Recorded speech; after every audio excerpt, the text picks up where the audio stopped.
Assalamualaikum warahmatullahi wabarakatuh. Salam sejahtera untuk kita semua. Perkenalkan, nama saya Felin Dwi Nur Rahmah dengan NIM 0240010086. Izinkan saya untuk memaparkan diskusi 4 mengenai COVID-19.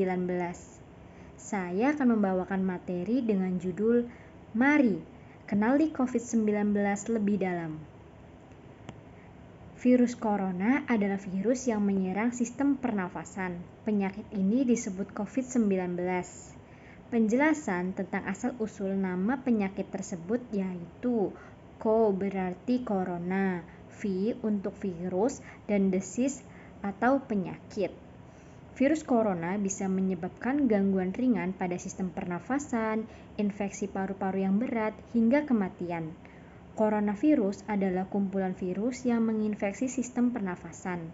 Pada banyak kasus, virus ini hanya menyebabkan infeksi pernafasan ringan seperti flu.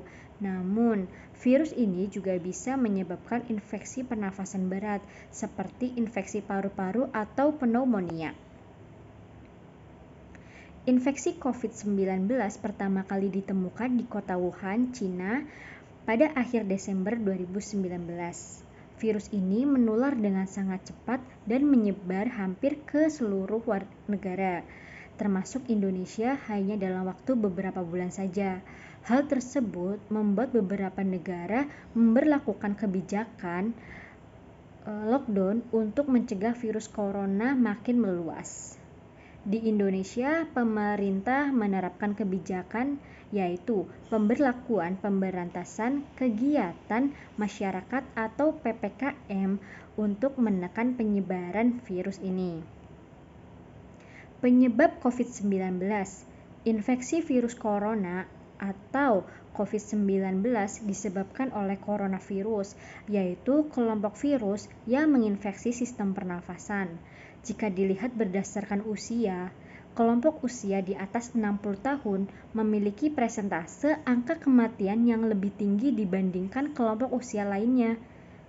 Sedangkan bila dilihat dari jenis kelamin, 52,3% penderita yang meninggal akibat COVID-19 adalah laki-laki dan 47,7% sisanya adalah perempuan. Gejala COVID-19. Gejala awal infeksi virus corona bisa menyerupai gejala flu, yaitu demam, pilek, batuk kering, sakit tenggorokan, dan sakit kepala. Setelah itu, gejala dapat hilang dan sembuh atau malah memberat. Penderita COVID-19 dengan gejala berat bisa mengalami demam tinggi, batuk berdahak, bahkan berdarah, sesak nafas, atau nyeri dada. Keluhan tersebut muncul ketika tubuh bereaksi melawan virus corona. Terdapat 3 gejala umum yang bisa menandakan bahwa seseorang terinfeksi virus corona, yaitu yang pertama, demam, yaitu suhu tubuh di atas 38 derajat Celcius. Kedua, batuk kering, dan yang ketiga adalah sesak nafas. Selain itu, ada beberapa gejala lain yang juga bisa muncul pada infeksi virus corona meskipun jarang, yaitu diare, sakit kepala, konjungtivis, hilangnya kemampuan mengecap rasa, hilangnya kemampuan untuk mencium bau atau anosmia, ruam di kulit. Gejala-gejala COVID-19 ini umumnya muncul dalam waktu 2 hari sampai 2 minggu setelah penderita terpapar virus corona. Sebagian pasien yang terinfeksi virus corona bisa mengalami penurunan oksigen tanpa adanya gejala apapun. Kondisi ini disebut happy hypoxia. Penularan. Ada dugaan bahwa virus corona awalnya ditularkan dari hewan ke manusia. Namun, kemudian diketahui bahwa virus corona juga menular dari manusia ke manusia. Seseorang dapat tertular COVID-19 melalui berbagai cara, yaitu yang pertama, tidak sengaja menghirup percikan ludah atau droplet yang keluar saat penderita COVID-19 batuk atau bersin. Kedua, Memegang mulut atau hidung tanpa mencuci tangan terlebih dahulu setelah menyentuh benda yang terkena cipratan ludah penderita COVID-19. 3. Melakukan kontak jarak dekat dengan penderita COVID-19. Virus corona juga bisa menular melalui benda-benda yang sering disentuh, misalnya uang, gagang pintu, atau permukaan meja. Virus corona dapat menginfeksi siapa saja, tetapi efeknya akan lebih berbahaya atau bahkan fatal bila terjadi pada orang usia lanjut, ibu hamil, orang yang memiliki penyakit tertentu, perokok, atau orang yang daya tahan tubuhnya lemah. Misalnya pada penderita kanker. Karena mudah menular, virus corona juga beresiko tinggi menginfeksi para tenaga medis yang merawat pasien COVID-19. Oleh sebab itu, para tenaga medis dan orang-orang yang sering kontak dengan pasien COVID-19 perlu menggunakan alat pelindung diri atau yang sering kita sebut sebagai APD. Upaya pencegahan. Vaksinasi COVID-19 bertujuan untuk membentuk kekebalan tubuh terhadap virus corona. Selain itu, vaksinasi juga bertujuan untuk membentuk kekebalan kelompok atau herd immunity. Dengan begitu, masyarakat yang tidak dapat menjalani vaksin karena memiliki kondisi tertentu seperti reaksi alergi terhadap vaksin dapat terlindungi.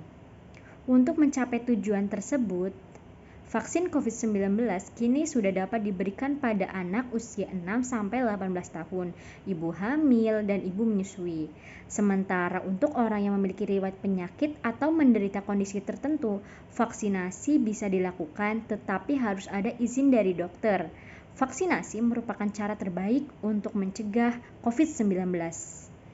Namun, kita juga harus tetap menghindari faktor-faktor yang bisa menyebabkan terinfeksi virus corona, yaitu terapkan physical distancing dengan menjaga jarak minimal 1 meter dari orang lain dan jangan dulu keluar rumah kecuali ada keperluan mendadak. Gunakan masker saat beraktivitas di tempat umum atau keramaian, termasuk saat pergi berbelanja bahan makanan atau mengikuti ibadah di hari raya. Rutin mencuci tangan dengan air dan sabun atau menggunakan hand sanitizer yang mengandung alkohol minimal 60%, terutama setelah beraktivitas di luar rumah atau di tempat umum. Selanjutnya, jangan menyentuh mata, mulut, hidung sebelum mencuci tangan. Tingkatkan daya tahan tubuh dengan menjalani pola hidup sehat seperti mengonsumsi makanan bergizi, berolahraga secara rutin, beristirahat yang cukup, dan mencegah stres. Hindari kontak dengan penderita COVID-19 atau orang-orang yang dicurigai positif terinfeksi virus corona atau orang yang sedang sakit demam, batuk, atau pilek. Tutup mulut dan hidung dengan tisu saat batuk atau bersin, kemudian buang tisu ke tempat sampah. Jaga kebersihan lingkungan dan kebersihan rumah, termasuk benda-benda yang sering disentuh. Sekian pemaparan saya mengenai COVID-19. Semoga kita senantiasa mematuhi protokol kesehatan dan menjaga diri dari virus corona. Serta jika memiliki giliran untuk melakukan vaksinasi, segera dilakukan untuk mencapai kekebalan bersama. Salam sehat, salam sejahtera. Wassalamualaikum warahmatullahi wabarakatuh.